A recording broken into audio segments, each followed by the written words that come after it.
So basically, the 5 different topics of Gita we discussed: Ishvara, Jiva, Prakriti, Kala, and Karma. So yesterday we touched on the topic of Jiva, the soul, and today we'll be discussing further about soul, reincarnation, karma, and we'll be delving into some of the scientific examples of this topic of reincarnation.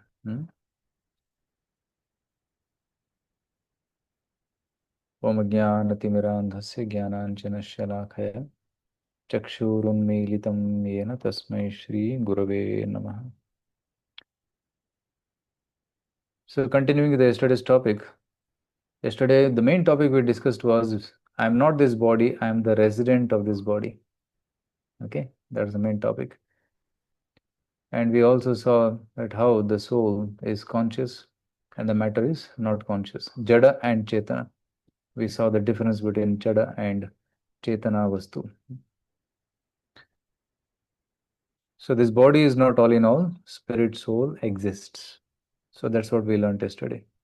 So today we'll be discussing about this one life is not all in all, afterlife exists. Okay. So this one light is not all in all. We'll see about afterlife. So the journey of the soul continues beyond this body. You see here in this photograph, the child is born, then he grows, then he becomes young, then he becomes old, then he dies, and then again he's born, again he grows, again becomes old, then again he dies. So in this way, the soul keeps on traveling from one species to another species, round and round. Punarapi jananam, punarapi maranam. Birth and death and birth and death.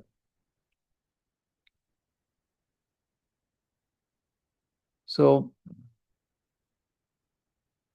seeing the concept of soul further, let's see what are the symptoms of the presence of the soul. Any body which has the soul will exhibit these 6 changes. Okay. Any living being is first born, then he grows, then he maintains himself for some time, then he produces some byproducts like children, then he dwindles, becomes old, and finally death. So these are the 6 changes which you can see in a living being. But in a non-living being, in Jadavastu, you can't see these 6 changes. In Jadavastu, it is only created and it is destroyed. There are only two phases of material objects. But any spiritual object goes through these 6 changes. Okay. So human is first born, then he grows, he maintains, he produces children, dwindles and dies. Similarly, a tree, it produces seed, seed germinates, means a plant is born, it grows, it maintains for several years, produces fruits and flowers, then starts dwindling, withering away, and then finally dries up. Similarly, a dog, a cat, or a bird also goes through these 6 changes. So, specifically for human being, this photograph is shown, which we also discussed yesterday. So, this is given in Bhagavad Gita 2.23, which says that the soul always remains unchangeable and eternal, but the body keeps changing. The soul in the body is unchangeable, but the body is constantly changing. Nainam chindanti shastrani, nainam dahati pavakaha, न चैनं क्लेदयन्त्यापो न शोषयति मारुतः. The soul can never be cut to pieces by any weapon, nor burned by fire, nor moistened by water, nor withered by the wind. So these are the 4 things. So you can't take a knife and cut the soul. It's not possible. You can't burn the soul. You can't drown the soul in water and kill it. You can't dry it up with the wind. So this is how powerful the soul is. The soul is amazing. आश्चर्यवत् पश्यति कश्चितेनम् आश्चर्यवद्वदति तथैव चान्यः आश्चर्यवच्चैनमन्यः शृणोति श्रुत्वाप्येनं वेद न चैव कश्चित्. And Bhagavad Gita says that people perceive the soul as amazing. Like yesterday I was telling that even in the body of an ant, the same soul is there. In the body of the elephant also, the same size soul is there. In the body of the whale, the giant whale, same soul is there. So the same soul is powering different bodies, isn't it? So the soul is so powerful. Although it is tiny, but it is powerful and it is never exhaustible. It's always eternal. So our body is made up of three coverings. I mentioned about it yesterday. First is the gross covering, which is made up of Pancha Mahabhuta, earth, water, fire, air, and ether. These are the five coverings of the in the gross body. But within the gross body, there is subtle body. And the subtle body is made of mind, intelligence, and ego. Ego means ahankara. Manabuddhi and ahankara. So, so ether means space. Ether means the empty space which you see in the galaxy. That's called ether. Earth, water, fire, air, and ether. Bhumir, apo, analo, vayu, kham. Kham means space. So that is gross body. And subtle body is mind, intelligence, and ego. And then within this, there is a soul. The soul is Sat Chit Ananda, eternity, knowledge, and bliss. Sat means eternal, Chit means knowledge, and Ananda means bliss. So just like a coconut has got the fiber on the outer shell, then inside there is a hard shell, and within that you'll find coconut and coconut pulp and water, coconut water. So similarly, the soul is covered by two coverings, gross and subtle. So the soul is not trapped in this cage of gross and subtle body. Yesterday I showed the story of the parrot and the cage. Similarly, the soul is the parrot and the body is the cage for this parrot. Then somebody may ask, what is the difference between soul and God? Is soul equal to God? Or is it different from God? So there's another verse from Khatha Upanishad which says, Nityo Nityanam Chetanaschetanaam Eko Bahunam Yo Vidadati Kaman. Nitya, God is eternal. But Nityanam, the souls are plural. There is one eternal God, but there are many plural souls. There is Chetana God, fully conscious God, and there are many Chetana souls. But what is the difference between God and soul? Eko Bahunam, God is one, but souls are many. Yo Vidadati Kaman. But one God supplies the necessities of all the souls. Among all the eternal conscious beings, there is one who supplies the needs of everyone else. The wise souls who worship him in his abode attain everlasting peace, not others cannot. Tam pitagamyenu pashyanti dhira tesham shantihi shashvati netaresham. So this is a verse of Kathopanishad, which is telling that God is supreme and the soul is tiny. Okay, we are plural in number, but God is one in number. Okay, He is one, but souls are many. Like sun is one, but the sun rays are many. And the sun rays depend on the sun. Just like fire and the sparks of fire. The sparks are many, but the fire is one. Similarly, God is one, but the souls coming from God, they are many.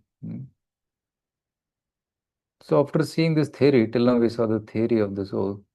But is there any scientific evidence for the existence of the anti-material personality, which is soul? At matter, there's antimatter. Antimatter is nothing but spiritual or soul. So is there any scientific proof? So that's the next question. Yes. We can understand the presence of the soul by these observations. First is, when a person dies, we say, she has passed away. But who has passed away? The body is still there, isn't it? So the dead body is there, but who has passed away? The soul within the body has passed away to another place. So the soul is the main thing. Sat, the soul, is nothing but eternal. That has gone. So that's why people cry. Second thing, consciousness. Consciousness means to be aware, thinking, feeling, willing, and intentionality. So that is consciousness. Like here, this couple is seeing the sunrise and they are very happy. Oh, such a wonderful sunrise. But another camera is capturing the sunrise. But the camera can only say, oh, it is red color, or it is a yellow color. But it cannot say whether it is pleasant or unpleasant, isn't it? So, the consciousness determines whether it's good or bad, but the robot cannot say it's good or bad. The consciousness tells it. So, the first evidence was common sense. Second is consciousness. Wherever there is soul, there is consciousness. And third thing is near-death experience and out-of-body experience. Okay. So here is an interesting research which was done. Once a person was lying on his bed in an operation theater and he was put into anesthesia. So he was fully unconscious. And then there was surgery conducted on his body. And after the surgery was over, the patient was unconscious for several hours. And after several hours, when he came back to consciousness, he asked for the doctor. The doctor came. And this patient, he narrated everything in detail about what happened during that couple of hours of surgery. Then doctor was shocked. He said, you are unconscious. You're fully in anesthesia. How do you know? And this person said, I went out of my body and from a vantage point above my body, I observed everything. I could hear all of you talk and I could see all of you operate on me. So then the doctor said, oh, this is amazing. How did you do that? Yes, I went out, the soul, my soul, I went out and observed this body from outside. So the soul can sometimes go out and come in, go out and come in. So that's called out of body experience. So 11 to 14% of average American population who are mentally and physically healthy have had out of body experience. So this is from the medical journal of current problems in pediatrics. So sometimes you may say, oh, he's always hallucinating in the dream. But here is clear evidence. So there's another lady who also was undergoing brain surgery and she was also unconscious. Her name is Anderson. And she also had this out of body experience and she actually in detail spoke everything.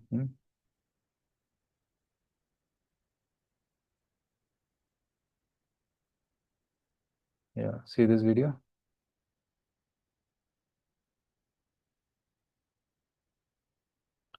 I'm just opening a video to show all of you.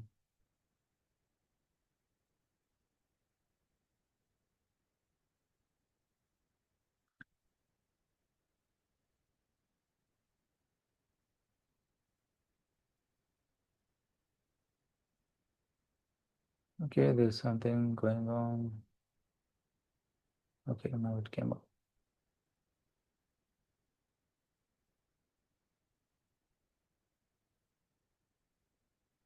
Take, for example, the case of Pam Reynolds. It was not a real pleasant thing to see. I looked like what I was, dead. When we return, how can Pam describe with startling accuracy the details of her own brain surgery?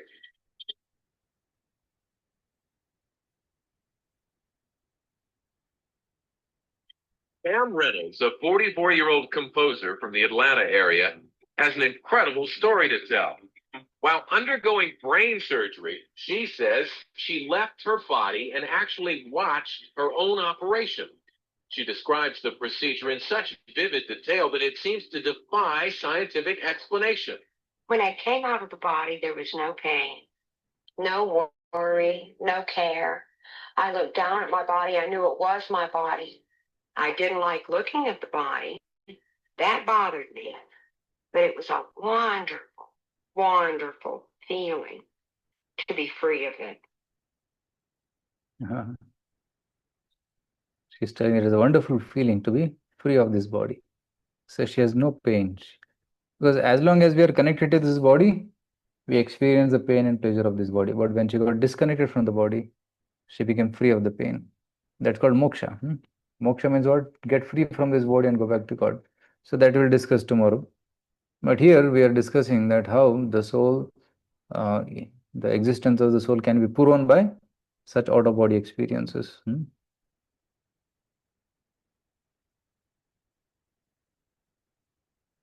Okay. And so many books have been written about near death experience and out of body experience. So, what is near death experience? When a person is on the deathbed, at that time he sees some creatures, hears some sounds, or he feels as if he's taken to some far off place and again he's sent back. So, like this, that's called near death experience. And many books have been written. So, you can go Google it and maybe read some of them. So, to get more faith that not only in Bhagavad Gita, but even in other religions and philosophers also believe in this concept of reincarnation. Hmm. So once one person asked a question to Swamiji, Swamiji, I think our body is just a complex machine. The body is a robot that gets worn out and crashes. Why should we bother about some soul powering the body? Right? इतना क्यों tension लेने का आत्मा के बारे में? Why are we discussing so much about this body? And Swamiji is telling, does your car or computer grow? Do you have a male and female car that can unite and produce a baby car? A living body undergoes six changes, whereas matter just depreciates. It is a soul that makes living body alive. See, machines cannot produce another machine, right? Two cars cannot produce another baby car. But man and woman, they come together and produce a baby. Who made this system? Right? The creator is so intelligent that he made a system by which two people come together and produce a third child. So, because the male is conscious, female is conscious, they can produce another conscious thing.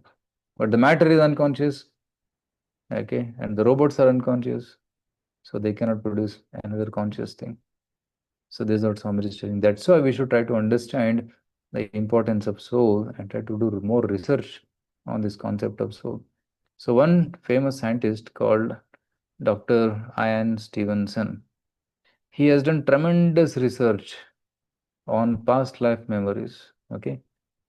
So Ian Stevenson Carlson, professor of psychiatry, University of Virginia, has extensively investigated over 2,000 cases of spontaneous reincarnation memories, not one or two, but 2,000 across various religions and faiths.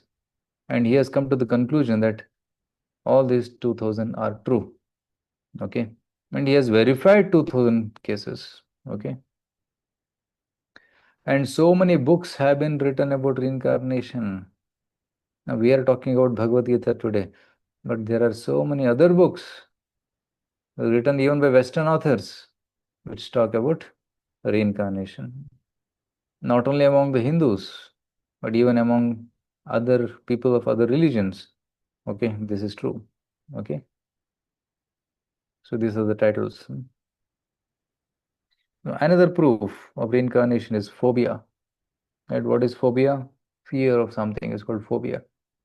Phobias are related to the mode of death of a person whose life is being remembered. For example, if the previous life ended in drowning, there would be phobia of water. Okay, some people are there, they don't even touch water. If they see a well or a lake or a pond or a swimming pool, they don't enter because past life they had a bad experience of drowning in water. Okay. Similarly, some people have phobia of heights. Maybe they jumped and died in the past life. Some people have phobia of sharp objects, like knife or a injection. Some people have phobia of guns because they have been killed by a gunshot in the previous life. So this is phobia, which is an impression created in the past life because of some traumatic experience. That's called phobia. Another example is twins. See, these are two twins, and they're quite similar, isn't it? Their eyes, their nose, their teeth, everything is matching. Their hair is also matching. Their height is also matching. Everything is same. So their DNA is exactly the same. But still, they're different, right? So one person may like sweets, another person may like salty items. One may be short-tempered, another may be cool-headed. So the differences are there. Although genetically they are same, but there is a psychological difference. Physically they may be same, but psychologically they are different. Why? Because two different souls from two different backgrounds and experiences have come into these bodies. Okay, now they're twins. Because of their karma, they're born together to the same family, but they are having difference in temperaments. This also shows that they're two different souls. Okay. So here is another story of a pilot. This is a story of a fighter pilot who was fighting in World War II. Okay.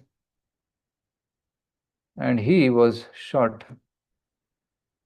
Okay, he was an American, but he was shot by the Japanese and he died. And after that, he was born again in one family. And when he was born, he used to remember his past life. And he used to have dreams of the fighter pilots or his crash. And he used to cry, "Oh, save me, save me. My aeroplane is on fire. Please save me." So then they researched and they found out actually he was a fighter pilot for the American Army in the past life. Okay, it's proven. See this. They have the same name and boyish good looks. James M. Houston, raised in the Midwest. James M. Leininger, a young boy from the Bayou. Whoa! There's something in the eyes. It's undeniable. That's not all they share. Somehow James Houston's spirit has affected my son, either through reincarnation. I don't know how it happened. I can read the Japanese easy as pie. Initially, what caught my attention was James's extreme fascination with airplanes. And every night he slept with his G.I. Joe action figures, which he named. I took him to the Cavanaugh Flight Museum. Here's home video. While the other kids casually look at the plane, 2-year-old James seems to inspect it. Watch as he checks the underbelly, then climbs inside, donning the headset. The pilot put him on? I said, "Oh, look, there's a bomb on the bottom." He said, "That's not a bomb, that's a drop tank." Bouncing about in the cockpit, James was flying high. That night, their world would change forever. He started having the nightmares, and that was my first indication that there was something wrong. It was a panic-stricken, She's the mother. terrorized screaming. He's telling Over that and over again, James he had had the same dreams. terrible nightmare, 4 to 5 times a week. He was too young to explain the dream, but he could draw. Bombing ships, you see men parachuting. Here's another one where planes are dropping bombs. Help me. He would just be crying. He'd say, "Airplane crash on fire, little man can't get out." He laid on his back and kicked up at the ceiling, and he goes, "Mama, the little man's going like this." And he laid on his back and kicked his feet up. The little man's going, "Ooh, ooh, ooh, ooh, ooh, ooh," can't get out. And I said, "Well, who's the little man, baby?" And he goes, "Me." I thought Bruce and I were just gonna faint. They questioned, what kind of plane? Corsair. "Why did your airplane crash? My plane was shot down. Who shot your plane?" He looked at me like I was a village idiot. He said, "The Japanese." I kept thinking, where is he getting this? I was a stay-at-home mom, so I know that there wasn't anything that he was being exposed to. Not exposed to in this life, but perhaps, just maybe, somebody else was. Decades earlier, James Houston grew up with the same insatiable fascination with airplanes. He became a naval fighter pilot and fought in World War II. March 3, 1945, during a mission near Iwo Jima, he took a direct hit. At age 21, was declared missing and presumed dead. Where did he take off from a boat? Do you remember the name of your boat? He said Natoma. Found several thousand hits on the word Natoma. The USS Natoma Bay launched into battle, headed for Iwo Jima in the fight for Leyte Gulf. It's the biggest naval battle in the history of the world. Leo Pyatt served on the ship. From his home in Ohio, he organizes the Natoma Bay reunions. That's how Bruce found him. I wanted to disprove it. He asked a few questions about, did I know some of the people? Oh, yeah, I remember those people. And so he got very quiet. It was all real. The people and places James described actually existed. And remember those G.I. Joe dolls that James named? Turns out 3 men with the same names, first and last, served on the Natoma and were killed in action. James said they greeted him in heaven after his crash. I'd always asked him, do you remember what your name was? And he always said James. But his name is James. Yes, there was a Jim Houston, a rather large shell, just hit him in the engine and it burst into flames. So this fellow, he is a colleague of James in the past life. He is old, 80 years old. But this boy is just maybe 10 years old. And he could recognize him. Okay, the boy could recognize this colleague. Went down. They showed Leo the drawings. He was right on the nose. I'm sure, in my mind, that he was there. Leo invited James, now 3, to the reunion. James recognized several pilots, even called them by name. You're Bob Greenwald. I'm serious. He'd never met Bob Green. No, he'd never met him before. And someone else was invited. James Houston's sister, Ann. And he goes, it's not Ann, it's Annie. She wasn't my oldest sister. I had an older sister than that. And I said, you did? Who was that? And he goes, Ruth. I mean Ruth. Eddie is what they called me when I was little. His past life sister. My name and my sister's name, things that my brother did when he was a kid. It's too amazing to describe how he would feel that way, but he does. He considers me his sister. But does she consider James her brother? I think it's probably a reincarnation of my brother.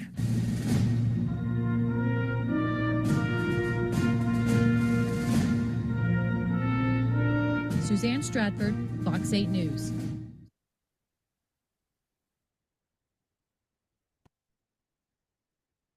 So, you found it interesting? So, it's a real case study which happened. Like this, Dr. Anne Stevenson researched more than 2,000 cases. Okay? Not 1 or 2, but 2,000 cases of reincarnation were researched and proven to be true. Yeah, let's go back to the slide. Okay, I think is a PowerPoint clear? Okay. Yes, here you see many philosophers like Benjamin Franklin, John Adams, Socrates, they also believe in reincarnation. Benjamin says, finding myself to exist in the world, I believe I shall in some shape or other always exist. John Adams says, those souls who revolted against God were placed here to transmigrate through various species of animals, birds, reptiles, etc. Socrates, he says, I am confident that there truly is such a thing as living again, and the living spring from the dead. Jatasi dhruva mrityu dhruvam janma mritasya cha. Those who are born, they die, and those who are dead, they are again born. Now let's see a story of Indian girl, Shukla Gupta. So this is Shukla Gupta. And she was telling in her childhood, मेरा नाम शुक्ला नहीं, मेरा नाम मीना है, शुक्ला मत बुलाओ. I said, आपका तो नाम शुक्ला है, हमने दिया ना. नहीं, मेरा नाम मीना है, and I belong to this village called Bhatpara. Please take me to that home. So when parents are surprised, they researched and found, oh, there is a village called Bhatpara. And they took a bus and went there. And as soon as they went there to that village, Shukla said, follow me. मैं आपको घर लेके जाता हूँ. So then they followed her, and she very easily took through the different streets and came to the home. And she said, this is my home. And they went inside the home, and then there were hosts of the home. And she recognized here, oh, this is my father-in-law, this is my mother-in-law, this is my husband, this is my daughter in the previous life. So she could recognize everyone and the nicknames and brother-in-laws and everybody's names. So, and they were surprised, how does this girl know all this? And the small girl, generally they're innocent, and they don't watch that much of TV and other things in those days. So how she knows this information? Then they wanted to test. They asked her, "What is your favorite dish?" And she said the correct answer. "Which is your favorite sari?" She went and opened the cupboard and then picked up a sari, and this is my favorite sari. Then they said, "Yeah, this is right." So then they understood this girl is our previous life's daughter-in-law. So it was proven. So Bhagavad Gita 2.22, second chapter, 22nd verse says, Vasamsi jirnani yatha vihaya navani grhanati naroparani tatha sharirani vihaya jirnani anyani samyati navani dehi.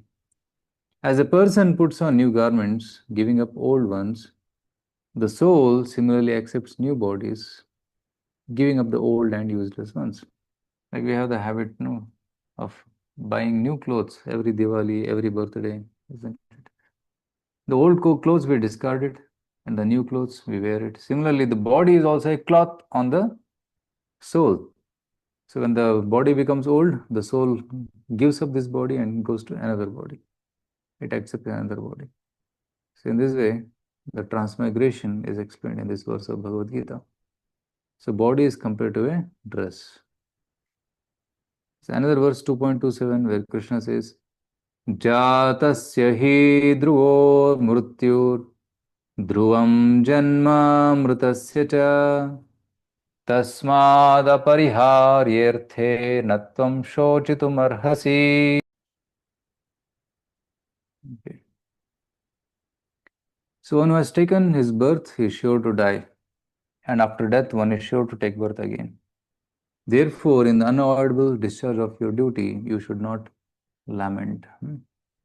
So Krishna is telling here that never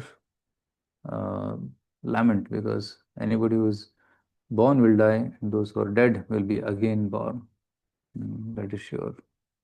So hearing this concept, Arjuna became very confident. Here you see the soul is transmigrating, right, from one body to another body. Oh, here is a nice couple. So in the next life he is born as a Kshatriya with a Rajoguna. Another life he is born as as a businessman, counting money and doing business. And the life, the soul is in a very aristocratic, rich family. And the life, the soul is born as a devotee of Lord. And last life, right, he is born as a sage and doing tapasya and attaining moksha. So in this soul, we have spent millions of lifetimes like this. Not one or two, but billions of lives. So now comes the question, on what basis we get the next life? So Bhagavad Gita says that there is a law of lost thought. Whatever thought we have at the time of death, that's what, that kind of body we get in the next life. Yam yam vapi smaran bhavam tyajatyante kalevaram tam tamevaiti kaunteya sada tadbhava bhavitaha. So it says that whatever state of being one remembers when he quits his body, O son of Kunti, that state he will attain without fail.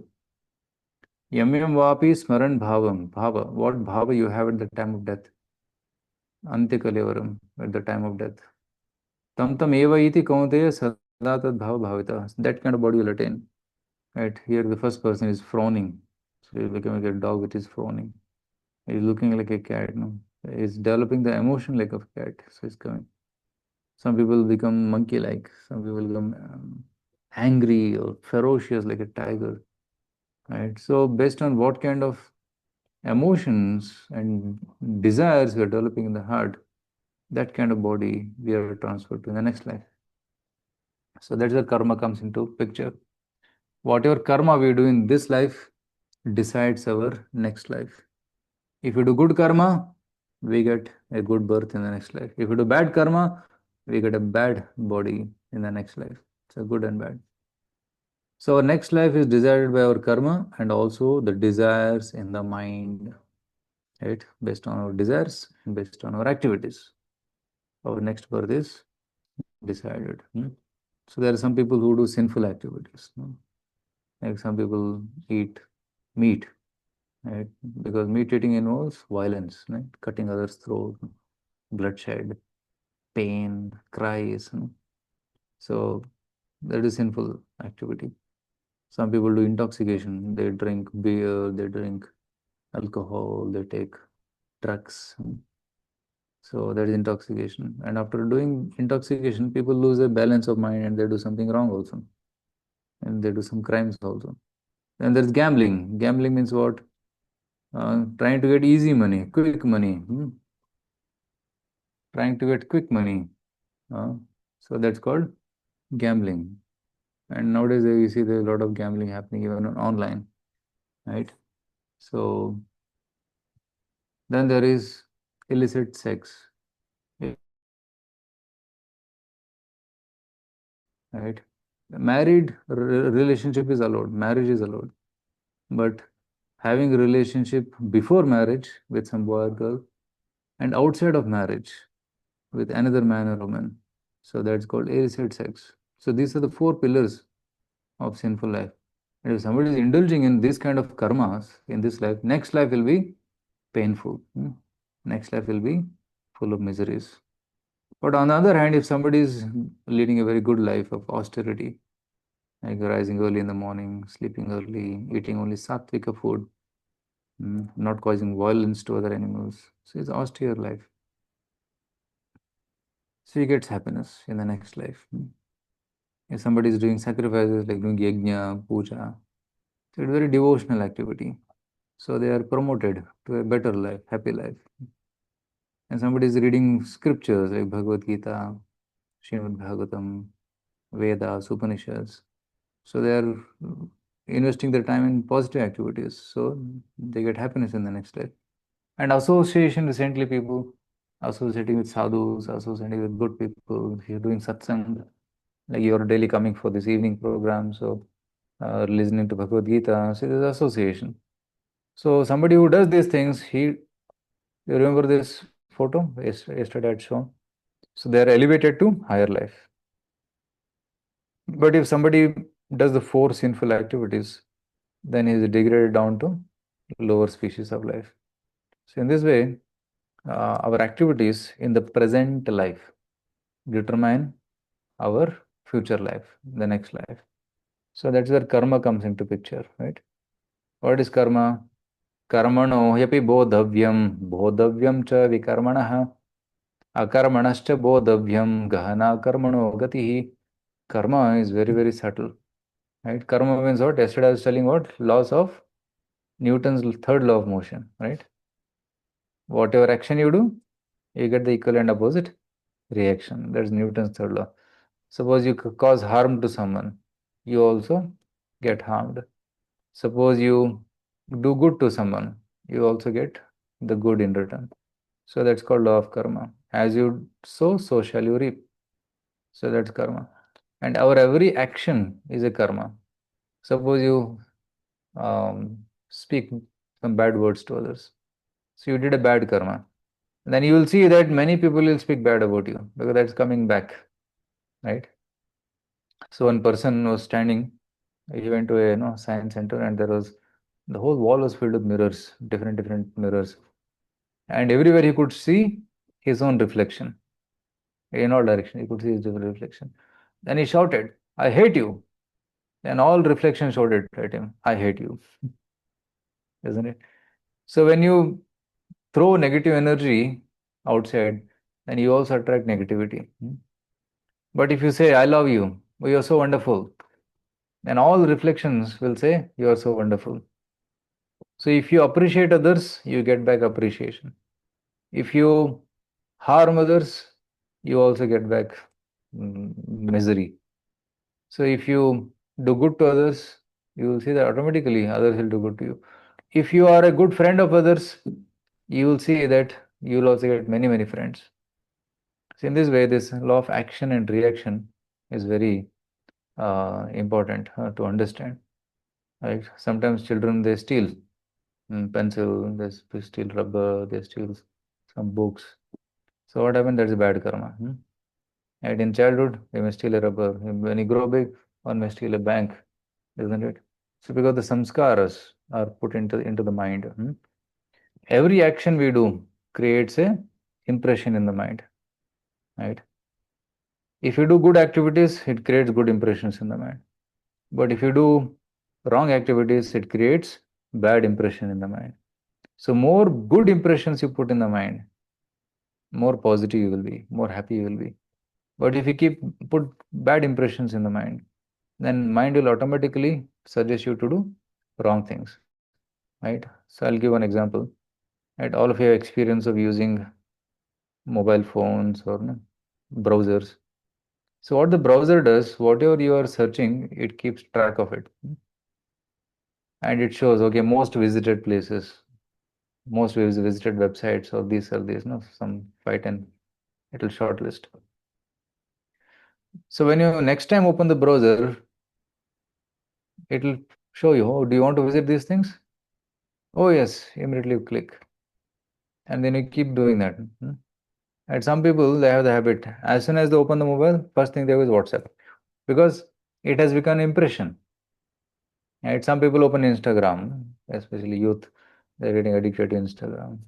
And then they open, because they have repeatedly done it for many, many times.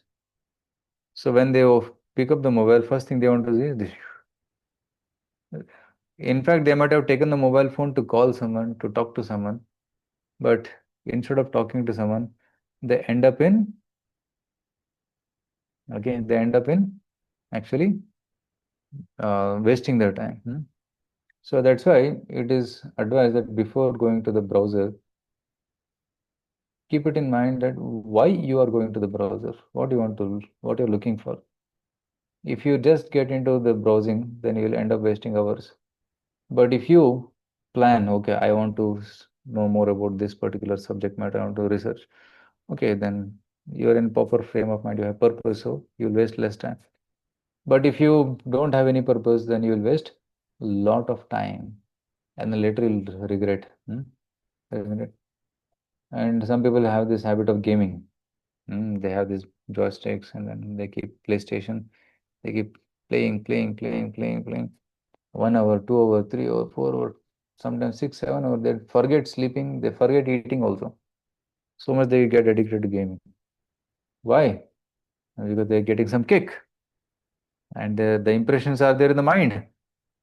They have done it so many times that as soon as they pick up that gadget, as soon as they have free time, okay, they want to do such games, right? How do you know what my impressions are? It is a very practical thing. How do I know what are the impressions in the mind? When you have free time and nothing to do, where your mind runs to, okay, that's what is your impression. Like one mother came to me and she was telling, Guruji, मेरा बेटा ना हर दिन 3 घंटा पूजा करता है. अच्छा, my God, very very good. In this modern age, very rare to find such a boy who does 3 hours of puja every day. So I appreciated him. But there another mother came and said, प्रभु जी मेरा बेटा 3 घंटा game खेलता रहता है ना, right? And he's wasting his time, he's not studying. So why? Because he has created a bad impression in the mind. So every action we do, every activity we do creates an impression. And if we repeatedly do that same activity, it creates a deeper impression in the mind. And more deeper impression, it creates a habit. Okay? When you repeatedly do something, it becomes a habit. So some people cultivate good habits and some people cultivate bad habits. So as youth, right? This program is mainly for youth, school and college students, right? Yeah. Especially in youth, school life or in college life, one should try to cultivate good impressions in the childhood. Like I'm reciting many shlokas in this session. So you can pick up some of these shlokas and try to memorize them.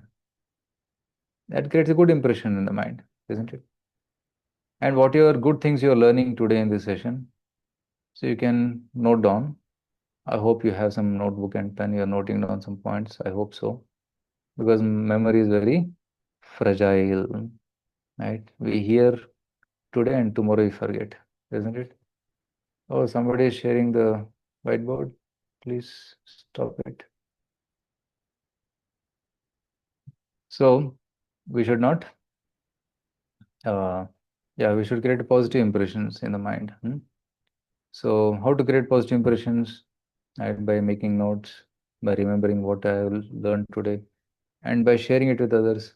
Oh, I learned this wonderful topic in Bhagavad Gita session. I learned about James. Okay, let me share it with others. I learned about this Dr. Anne Stevenson, who is uh, very, very accomplished. Hmm. Just a minute. I'm sharing the, changing the settings.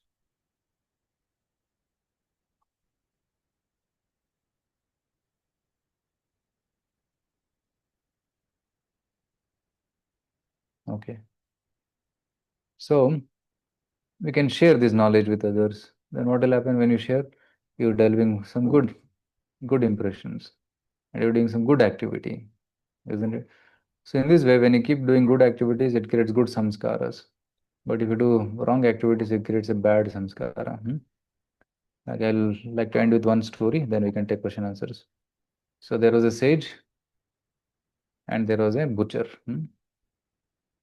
And there was a shop where there parrots were on sale. So one parrot was purchased by a good person, a sage, and the parrot was purchased by butcher. And after several months passed, the person who had sold the parrots, he went to see how are the parrots doing. And when he went to the sage's home, the sage was doing some pujas. So the parrot said, "Oh, please welcome the guest. Please come here, sit here. And my master is doing some pujas. He's busy. Please sit here. He'll be soon coming. Till then, I will chant Ram Nam, saying Rama, Rama, Rama, and entertaining the person who came to meet him." And there's another parrot which went to the butcher's home. So this fellow went to see what's happening to that.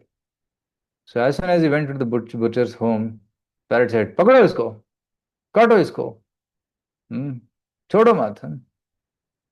Because that's what the parrot was hearing from the butcher. Pakdo, kato, chodo mat. No? So he was scared. He immediately went away from that place. So both the parrots were together before, but one parrot became very nice, another parrot became bad, isn't it? Why? Because of association. So one parrot took good association, another parrot took bad association. Similarly, based on what kind of association we take in our early days, in childhood, in the youthhood, so that kind of desires and aspirations will develop. So in our karma, our association also plays a very important role. So we should try to develop a good association, and then our future will be bright. So we can ascend to the spiritual world with good association. If not, with bad association, we'll glide down to the animal species of life. That's what Bhagavad Gita is teaching. So tomorrow, when we come back, we'll discuss this topic. This world is not all in all. Spiritual world exists. So this is the topic of Prakriti, the third topic. So we have till now discussed about Jiva. We have discussed about Karma a little bit. And then we'll also discuss about the Prakriti, the material Prakriti and spiritual Prakriti. So the material world is temporary and full of dualities. The spiritual world is eternal, full of knowledge and happiness. Our true home is with God in the spiritual realm. So we'll see this tomorrow. Okay. Thank you. Okay. Now, if there are any questions, you can ask. Maybe I can allow you to unmute now. If anybody wants to, yeah. Yes, Pramod? Yes, yes. Now they are allowed to unmute. Okay.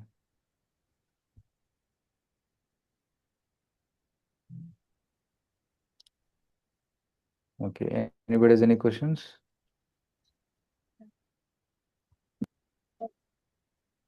Sir, Yes, who is that asking?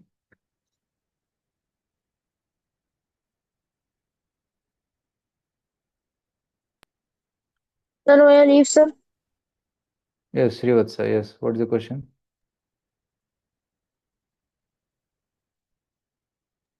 Sir, may I leave? Oh, yes. We have ended the session. If somebody Okay, sir. has any Okay, doubt, you sir. can Hare go. Krishna.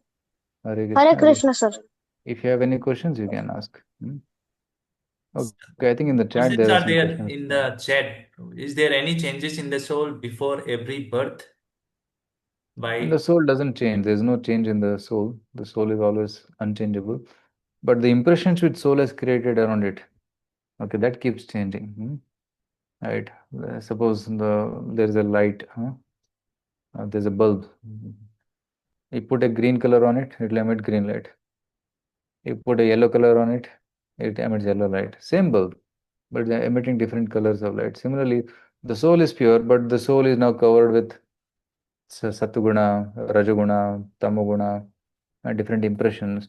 So the soul's illumination or the soul's consciousness is covered to different degrees, and the soul's consciousness is exhibited at different degrees because of that covering. So that's why the soul appears to be different. In the dog's body, it appears to be different. Tree's body, it appears to be different. Human body, it appears to be different. But actually, the same soul. But because the soul is now covered with matter, it appears to be different. But there is only one soul. There is no change. someone from RNS is asking, is there any way to get out of sins and karma that we do? Oh yes, we should desire to stop doing it. That's all. We should stop. First of all, we should stop. We should know what is sin, what is good, what is bad. We should have the discrimination. This is to be done and this is not to be done. Studies should be done. Taking care of family, parents should be done. Or drugs and bad habits, drinking, smoking should not be done. So we should know what is to be done, what is not to be done. Then we should have determination to do the right thing and determination to say no to the wrong thing. Okay, that should be there. And that determination comes by association. Like you keep attending these sessions, keep reading Bhagavad Gita, okay, then you'll get the determination. Yes, I can say no to these things. If somebody is struggling with bad habits, it can be any simple bad habit or very serious bad habits. It can be overcome. It is possible to change, but provided you take proper guidance and you're in the right association. Okay. Yeah. One student is asking Yuan how to control anger. Anger. Like yesterday, I was telling. I'm not sure whether I was telling to you this session or another session. I think it was another session. Where I was telling that lust means desire, and when the desire is not fulfilled, then it becomes anger. Okay. So expectations, when they're not fulfilled, it becomes anger. So first of all, we should try to have reasonable expectation, the right expectation. If you have unreasonable expectation, then your expectations will not always be met. So you'll be frustrated. And others also will be not happy with you because you're expecting too much from them. So having reasonable expectations is one thing which can reduce anger. And anger cannot be avoided because it will come, but you should know how to deal with it. Suppose you become angry, don't react immediately. Wait, take some time, borrow some time. You're feeling angry, you're feeling like shouting at someone. But have a cool head, relax, relax, relax. And with a relaxed mind, you take a decision.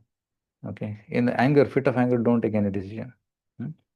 So that's how we can postpone the response to anger. No. Okay. Yeah. So same question is asking by two students, Gorangi Pandey and Niharika, how to get rid of phobias. Yeah. Yeah. Phobias are very deep impressions in the mind because of past experiences. So that phobias can be overcome by sometimes actually phobias are there in the childhood little deeper, and when a person grows, it can be overcome.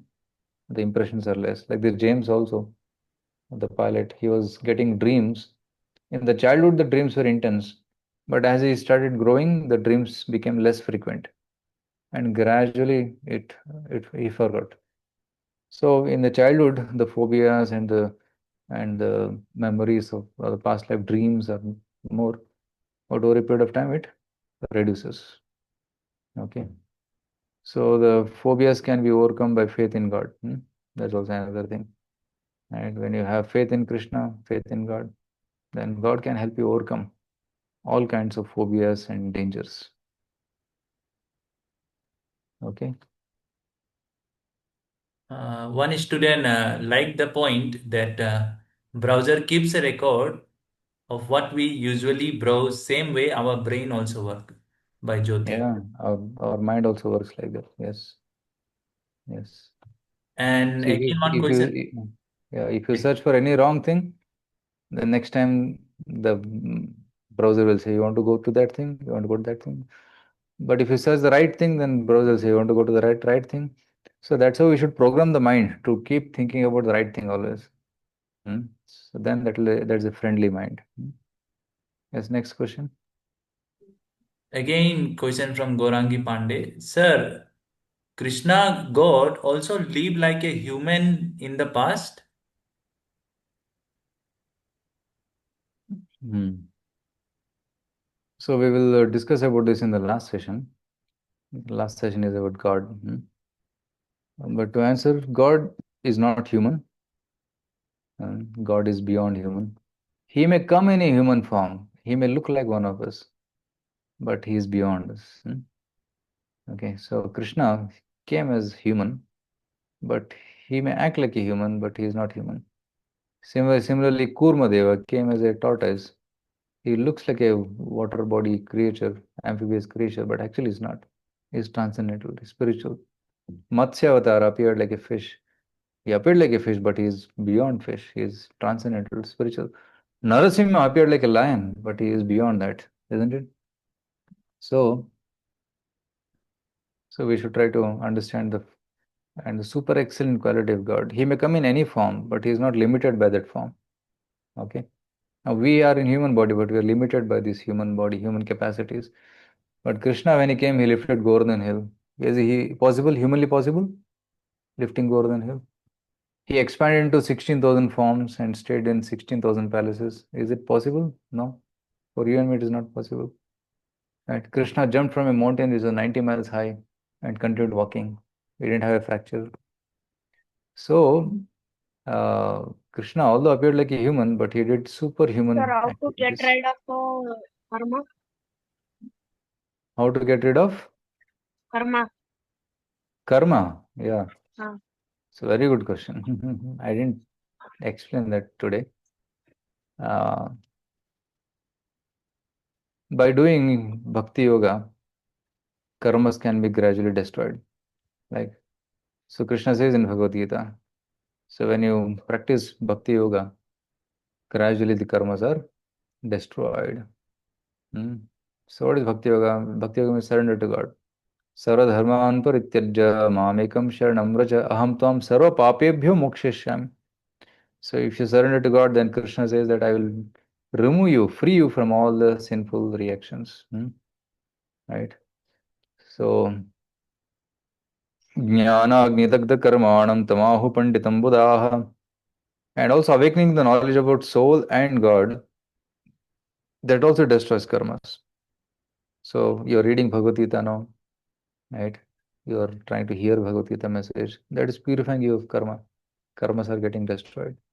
Right? Later on, we'll tell you how to chant the names of the Lord. That also can destroy karma. So more you try to come in touch with God, and Krishna will purify you. All the karmas will slowly go away. Okay.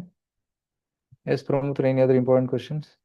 Uh, Astha is asking why, like John, example of John and Sukla Gupta was given. Like them, why everyone don't remember the past life? Ah, see, very few people remember, but majority, 99% do not remember. Why? Because God makes us forget. Forgetfulness is a boon given to us by God. Why? Imagine if you remember everything in the past. Suppose in your past life you remember, oh, I was a child of so and so. I was a father of so and so.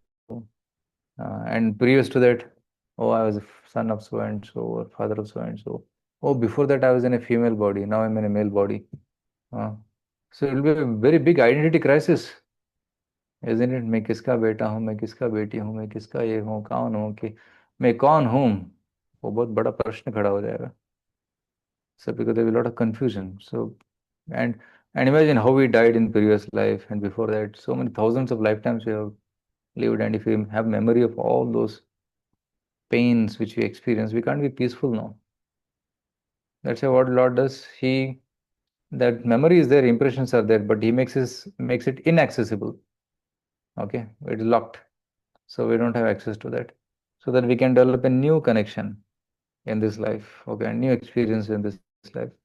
So the impressions of the past are there, but they're locked, so they're not given access to. But some people, God gives access to them; they remember it. But majority of us, we forget it. Okay. Bhavani is asking how many times we are going to reincarnate. Till the time we have desires to enjoy this world, and till the time we have any karma remaining with us, we have to reincarnate. Okay. So that's why we should, in order to attain moksha, first of all, we should become free from all karma. Karmani nirdahati chakintu cha bhakti bhajam. By devotion, one should destroy karma. And second thing is, one should also give up all material desires. Okay. And one should develop spiritual desires. So when the desires become spiritual, and when the activities become spiritual, and there is no more material karma remaining, then he goes back to God. Then there is no more rebirth. There is no more reincarnation. Okay. Yes, Pramod. Okay, last question. How many years from Ayus? How many years required to complete Kali Yuga? Remaining in Kali. Yeah, according to Puranas, Kali Yuga is 4,32,000 years. How much? 4,32,000 years. And out of that, 5,000 years has passed. So remaining 4,27,000 is remaining. Okay. So there's quite a lot of time remaining. And after Kali Yuga, there will be Satya Yuga. And then Treta Yuga, Dwapar Yuga. Then again, Kali Yuga, then Satya, Treta, Dwapar. So it keeps on going in a cyclic way. Okay. No. Okay. Yeah. Is there any other question? So can a soul pass through anything? Yes, it can pass through anything. There is no limitation. It can pass through the wall. It can pass through anything. It can pass through. Because it is spiritual. There is no material obstacle for that. Right. Yeah. Orally, I see correct spelling well written. I make mistakes in spelling. How to make it right? Okay. You're asking a academic question. Yeah. So you can try to write, practice writing. Then there will be less mistakes. Whatever mistakes you do, keep writing, writing, writing. Then you will reduce the mistakes. Mistakes happen. There's nothing wrong in doing mistakes.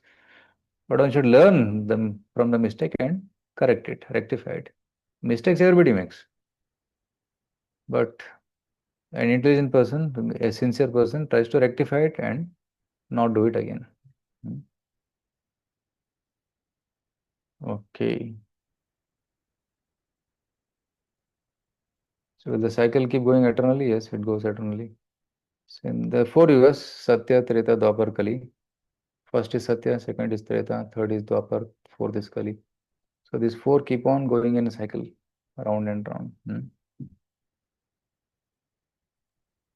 Okay. Personally, I also like the story of this two parrot. Association also play a great role in our karma. So let us thank Prabhuji for giving us time, his valuable time.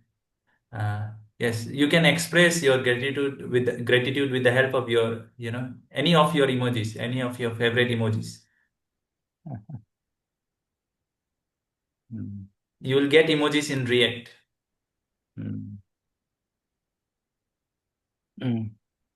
So come back tomorrow to learn more about material world and the spiritual world which Krishna is talking here. Okay.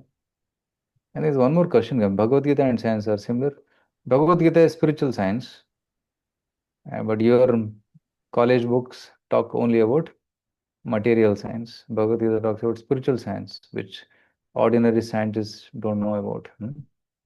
So try to understand the spiritual science. Adhyatma Vidya Vidyanam. Among all the knowledge, I am Bhagavad Gita Vidya, Krishna says. Okay. Can we get rid of karma? Yes, you can get rid of karma. So stay tuned, study Bhagavad Gita, and Gita will teach you how to get rid of karma. Okay, thank you. We'll meet again tomorrow, same time at 8 o'clock. Yes. Hare Krishna. And please remember to answer the quiz. We'll be sharing the quiz. Yes.